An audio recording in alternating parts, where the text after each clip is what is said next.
কক্সবাজারের টেকনাফ উপজেলার Saint Martin দ্বীপে 2 দিনব্যাপী পরিচ্ছন্নতা অভিযান পরিচালনা করেছে স্বেচ্ছাসেবী সংগঠন কেউক্রাডাং বাংলাদেশ।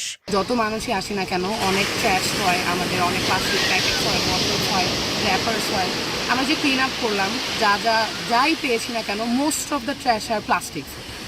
অভিযানে দ্বীপ জুড়ে ছড়িয়ে থাকা প্রায় 1850 কেজি প্লাস্টিক বর্জ্য সংগ্রহ করে টেকনাফে অপসারণ করা হয়।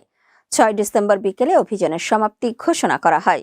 ইউনিলিভার বাংলাদেশের সহযোগিতায় পরিচালিত এই কর্মসূচিতে স্থানীয় জনগণ, বিভিন্ন পেশাজীবী, স্কুল মাদ্রাসার শিক্ষার্থী সহ 5 শতাধিক স্বেচ্ছাসেবক অংশ নেন।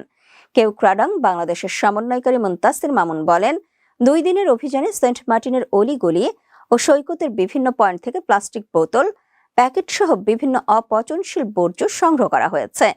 এর আগেও সংগঠনটি বেশ কয়েকবার একই ধরনের কার্যক্রম পরিচালনা করেছে বলেও জানান